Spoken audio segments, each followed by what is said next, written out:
Hi everyone, in this video, BMO and I are going to teach you about UVs. So let's talk about them. What is a UV?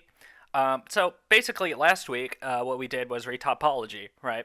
And this is what you'll be doing on your loop box in a couple weeks. So this is going to again, a lot of the stuff we're doing in this small pipeline practice series is a little further down the line, but I think giving you a basic familiarity with these concepts before you wind up doing it for your loop box is going to make our lives easier in the long run, see if we run into software issues, that sort of thing. So last week we did the retopology, right? So we took this high poly version and made this low poly version with a much reduced polygon count, right? So that's good. But if we look at this thing, take a look at it, it is just white. So I've opened this thing in Substance Painter, and it's just, yeah, it's like gray. Depending on where the light shines it, it's white or gray.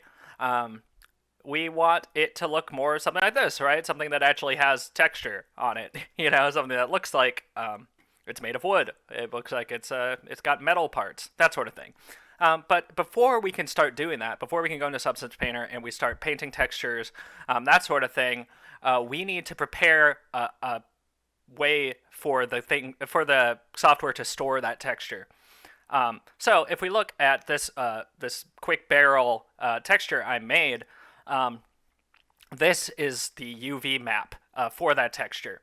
This is the texture itself. So if we look at this, we have these blocks here, chunks here that correspond to areas on the actual mesh. So basically, UVing is the process of taking a 3D thing and then creating a map, right, where we can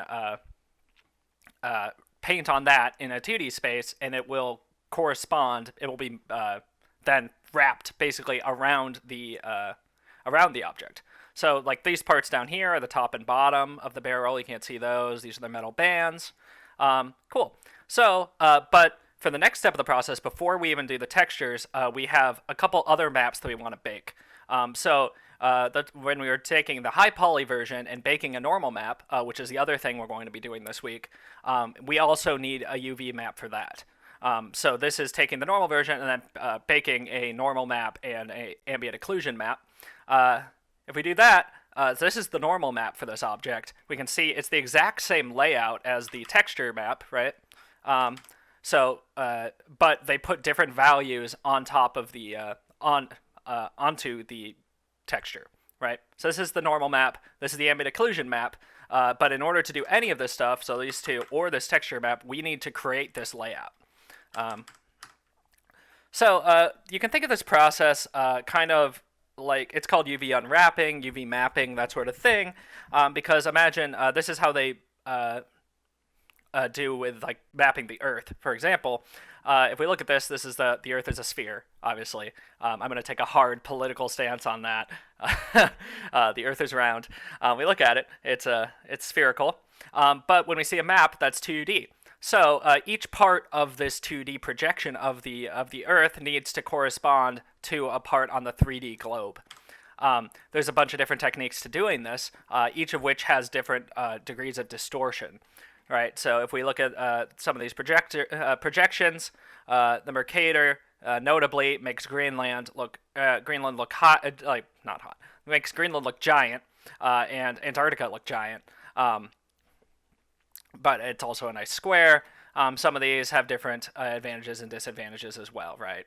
So I think the Lagrange gives you a better sense of Antarctica's size, but it does feature some distortion up here. So different approaches. These are all, we can imagine each of these as a different kind of UV map for the Earth, right? Why is it called a UV map?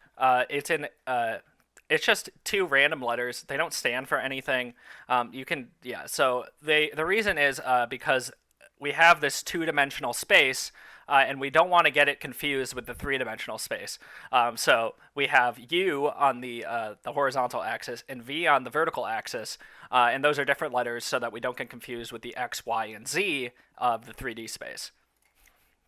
Okay, so what does a UV map actually look like? So this is like a cube, right? And this is a very typical unwrap of a cube. You've probably seen stuff like this if you've ever done like paper craft, that sort of thing, where you actually make a cube out of paper.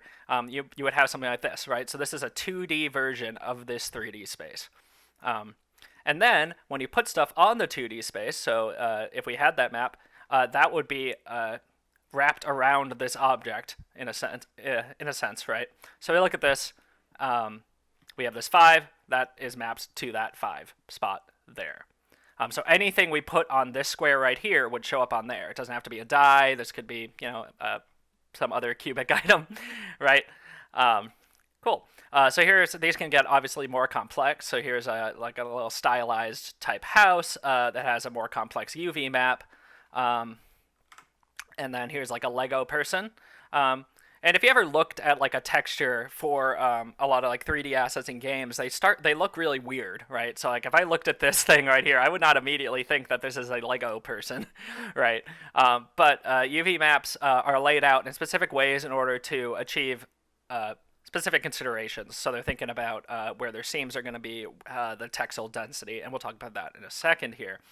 So this is what I'm talking about. So if we look at this this person here, they look pretty normal, right? But if we look at this map, their face is all stretched out. Textures look really strange. And as a result of how these things are laid out, we wind up with seams. So basically, right, this is when we do not have continuous space in the 2D space, right? So we have like a jump here. These aren't attached here. So we can imagine if there was a texture on here, there wouldn't be continuity between these two chunks. Same here, right? So this part corresponds to this part of the neck. You can't really tell there. But up here, okay, we can see that these two parts aren't connected. And if we look at the texturing here, we can see what is called a seam. Right, so we have this like nice checkerboard texture, and when we get up here, we can see a seam is where the UV does not wrap well. Right, so we look at this and we can tell that there's a seam there. So part of UVing is hiding your seams, putting them in places where the player or the user is not going to see them, hopefully. Right, so here's another example. This seam is right in the middle of the face. You can see the sort of discontinuity. You can see the line. Versus with the no seam version, there's no line, but there's definitely a seam on this object somewhere. So what they've probably done is hidden it on the back of the head. That's a pretty common thing. Putting things on the back of objects is a good place to hide seams. Another thing you might consider is textile density. So textile is like pixel, except for textures. Okay. And what that means is that depending on how much space an individual UV shell takes up, so I'll talk about this in the actual practical video, but depending on how much space something has on the texture itself, that's how much like pixel information it gets. So stuff like this doesn't have a lot of information on it. We can see that it is like that like small checkerboard pattern is spread out the whole thing. It looks all pixelated versus like stuff like this looks a little more. It has more of the checkerboard. It's more high resolution. We want to achieve textile density. So what this is uniform. We want it to be pretty uniform across. Like we don't want the back of this thing to look low res, but the head looks high res. That's going to look really weird. So this one has really uniform texture density, and that looks good. Cool. All right, here comes the technical part of the video. So what I'm going to do is I'm going to UV this object in Maya, right? So we're all going to be working with the same model here. I know y'all made probably an almost identical version of this barrel last week, but I want to make sure that they were truly identical. Just try to minimize any sort of individual variances we have, so that we don't have to troubleshoot too much just for this part of the project. So how do we UV this thing? We can look at it. First of all, let's go into the UV mode. So in the workspace, we've been working in modeling standard. Makes sense. We've been doing modeling. We're going to switch to UV editing. So in the top right corner, you want to click the modeling standard button, hit that, change that to UV editing. And what that does is opens up this right side of the screen will become the UV editor, which is where we do the UV editing. Who would have thought? So if we look at this, right now it's empty because there are no UVs on any of the objects. Basically, this if we had a texture, Maya would have absolutely no idea how to put it on this object because we don't have a texture map, UV map. So how do we do that? So sometimes objects in Maya come with default ones. So if we look at this, this is the UV map of a cylinder in Maya. Default cylinder, it comes with some pre-made stuff. So UV maps are separated into what are called UV shells. So basically, that's just like a contiguous chunk of UV of faces that have in the UV texture space. So for example, this is the UV shell for the top of the cylinder, and we can see this is really handy. If we click each of these, it shows us which part of that. It selects it on the 3D view as well. So we can always know which part of the 2D space is corresponding to which part of the 3D space, which is super useful. But we're not using this cylinder, so I'm going to go ahead and delete that. What we are doing is UVing this thing, which is kind of like a cylinder. So Maya does have like a cylindrical projection system. So basically, UVs are created in a using projections. So just like those kinds of map projections, like the Mercator that we were just talking about, those are different methods of taking the 3D globe and creating a 2D texture map or a 2D UV map. And what we're doing is there's different projection base projections that Maya provides. So we can see like the cylindrical projection should create a projection kind of like the one that we just saw with the cylinder, but I've already tried this, and Maya doesn't like our cylinder. We can edit it a little bit. Like these are the parameters you can edit to try to adjust it to your cylinder, but it doesn't really like it. So I'm not going to use the cylinder one. A lot of the time, what you'll be using is the camera-based one or the planar one. So if we look at planar, what that does is it just like selects a horizontal plane and then just fires like rays through your object in that direction. So it doesn't matter where the plane is exactly. It's just like anywhere infinitely going this way and that way. Where do we intersect with faces? And then it creates this map. But if we see that using that in this method, we wind up with most of it actually looks fine, right? So like getting the sides, those all look pretty good. But imagine, look at the top. If I select like the face, one of these faces on the top here, look how much texture data we're going to be able to apply to that top, right? It's just like a straight line. So we're going to get all sorts of weird errors. And in fact, if I put on the temporary texture map, so this is like a procedural texture that Maya generates. It's called the checkerboard. This is a good way to see how your UVs look. It's just like a demo texture. Imagine this is what a texture would look like with this current UV set. And we can see we get what's called distortion. So this stuff up here should be a checkerboard pattern, but it's just weird straight lines. We hear this is, I mean, it looks cool, but it's not. It's not what we want, right? So this is not a very good texture map right now. Obviously, we would finesse it a little bit, but I'm actually going to use a different projection style entirely. So I'm going to delete this, and what I'm going to do instead, I'm going to use the which one? I'm going to use the camera-based projection. So what that does, rather than selecting the plane just on that like weird horizontal thing, it's going to use the planar projection essentially, but we're going to do it in an angle where we can see the top and we can see the sides, and it's going to do a better job of getting all the faces in there. So I'm going to select this angle. Something like this looks all right. I'm going to hit UV. I'm going to hit camera-based. And it's hitting me a warning because I didn't select the object. So select the object, then do camera based. Okay, cool. And there it is. So we can see this also isn't quite right, but it's closer. One issue is that remember that a UV map or a texture map that we create based on the UVs is just a 2D image. So stuff that is in, we have like weird overlapping parts. Like this face here overlaps with the back of the barrel here. It overlaps with other parts too. So things that are overlapping, because it's just a 2D image, are all going to have the same texture data. Like if we look at this, the checkerboard, this part of the checkerboard applies for this triangle, but also applies for the back behind it. The overlapping's not good. But this is a little, well, no, I was going to say this is closer, but it's still pretty bad, right? But don't worry, we're going to do quite a bit of work on this. So the UV process is not, it's quite technical, and it's not super creative. So I think some people don't really like doing it. I think it can be kind of meditative. Some people think that, it's just like something you do. You put on some music, maybe a podcast if you're into that sort of thing, and you just kind of do it, and you get through it. I don't know. I think it's kind of fun. It's sort of like, I don't know what it's like. But it's like something that's fun. Okay. So what I'm going to do is I'm going to break this thing up into new UV shells, right? So the cylinder UVs had multiple shells just for something that simple. Right now we just have one UV shell. If I hold right click and I click UV shell, well, we have two. We have two really. We have this thing, and we have so we have this UV shell for this little knob thing, and then we have the UV shell here. That's not enough. We need to break it up.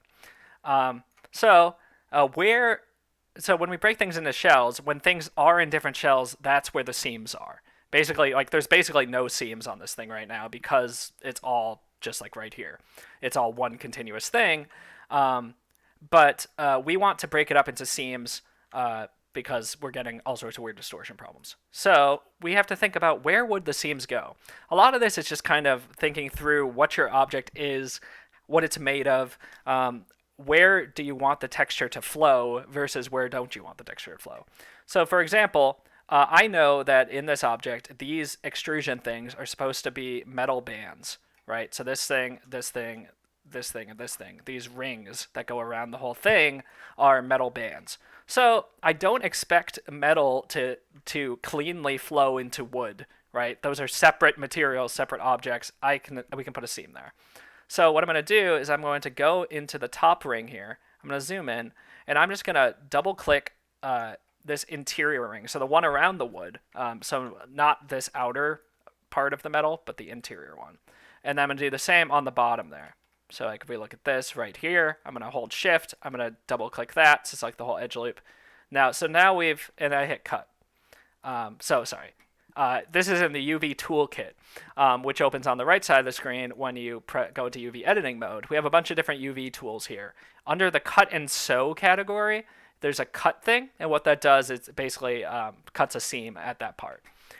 So now we have this independent UV shell. I can't really select it, but we do have it, right? So this part is that metal band.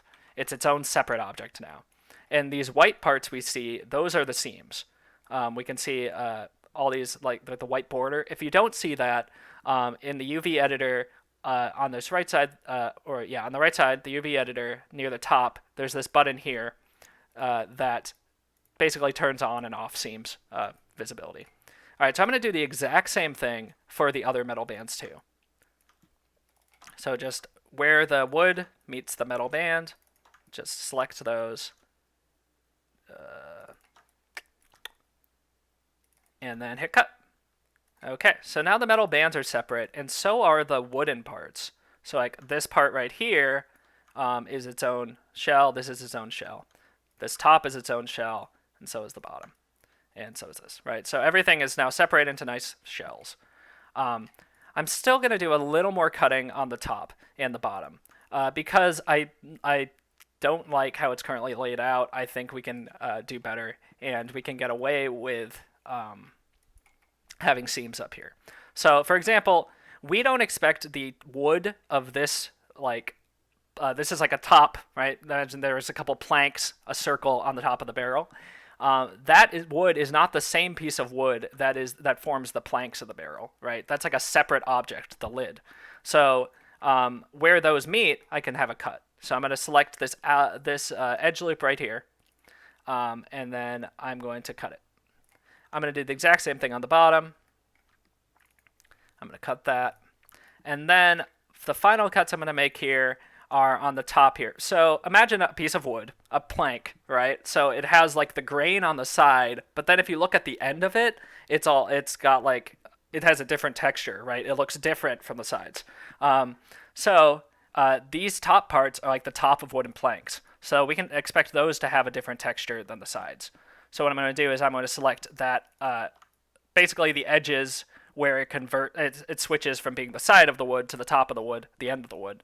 I'm going to select both of those rings. I'm going to cut those as well. And then I'm going to do the same up here. Cool. Cut. Okay, so all of those things we've done so far are, that was just based on the logic of the object. And those are not going to be... those are seams that we are not going to be, the player, even if they see the seam, they're not going to be bothered by it because that's just how objects work, right? But still, the way these are set up, now that we've cut them into separate UV shells, they are still weird and round, which is all right, but it can be hard to work with.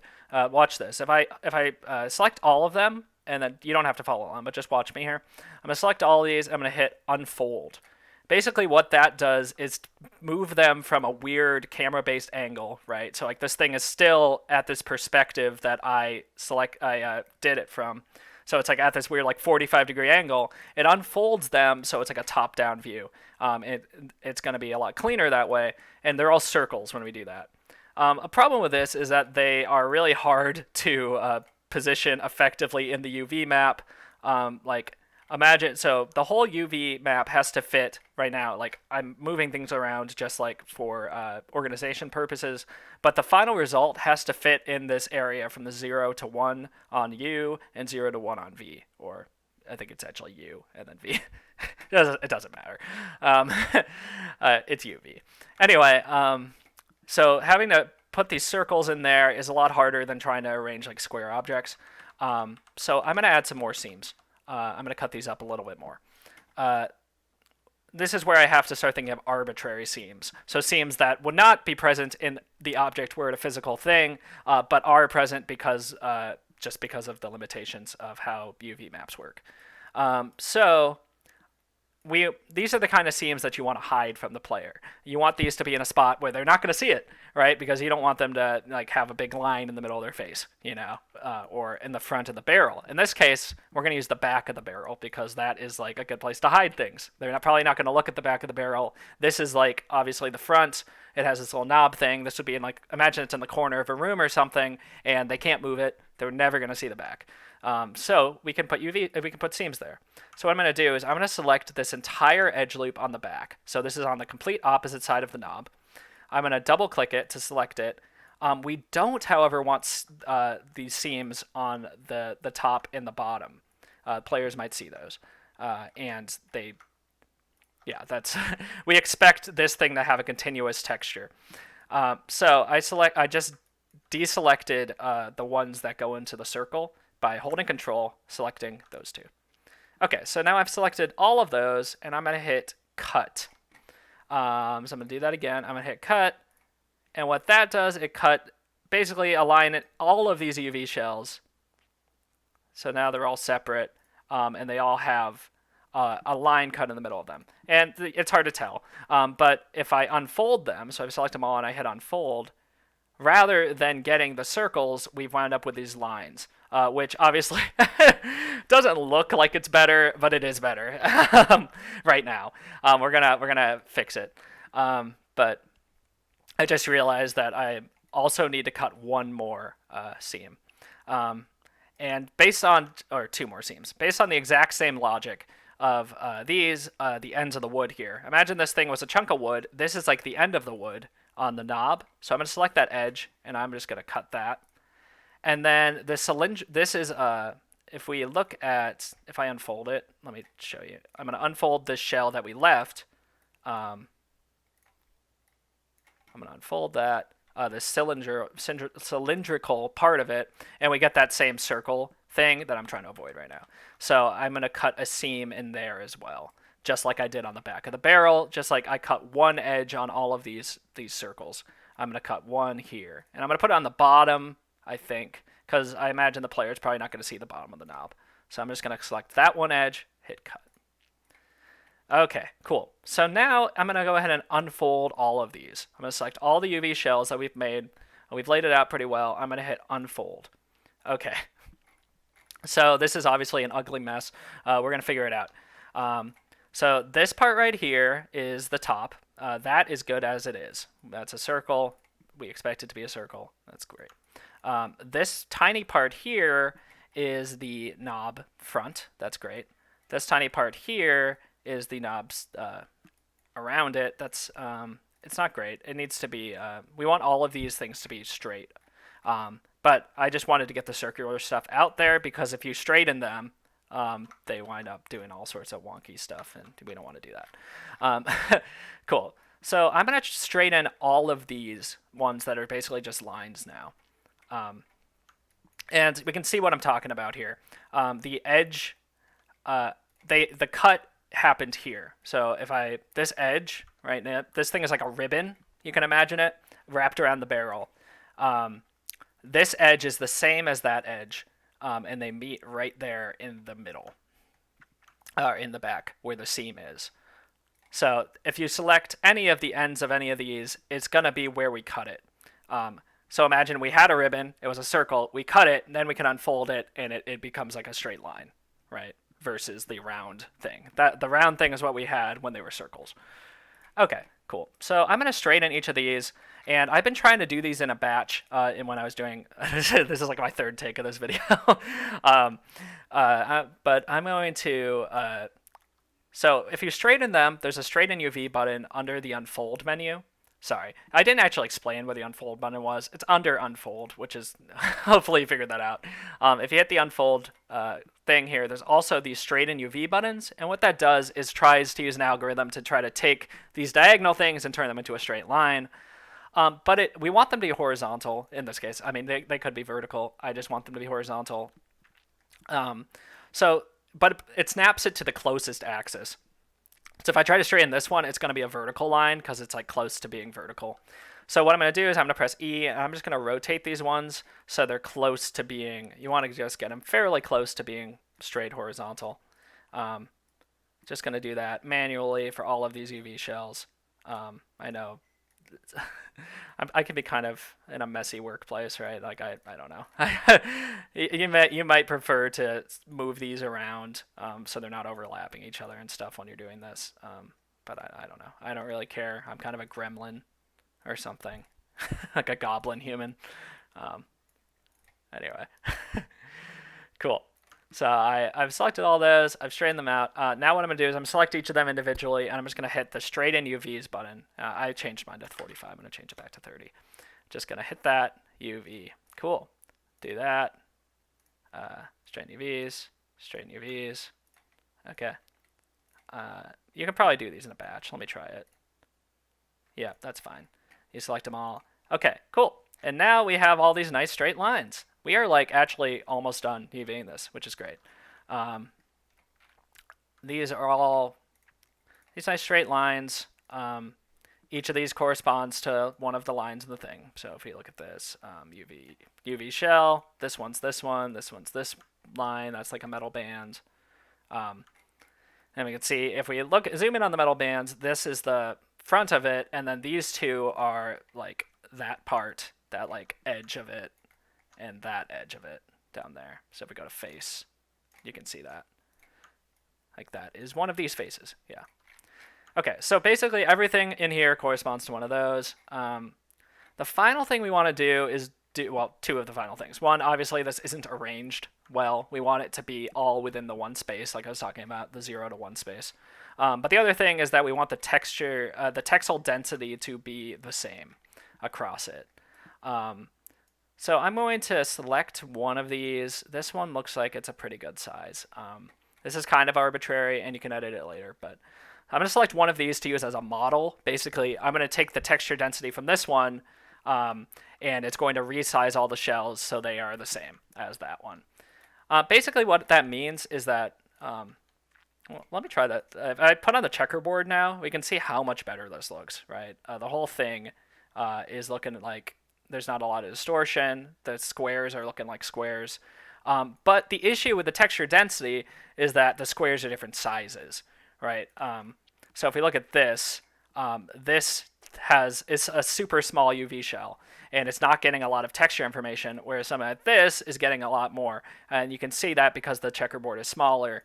And this is the highest resolution, this one. Look how big it is over here. That means, look, it can encompass a lot of these checkerboards, versus if we look at this thing, it's so tiny.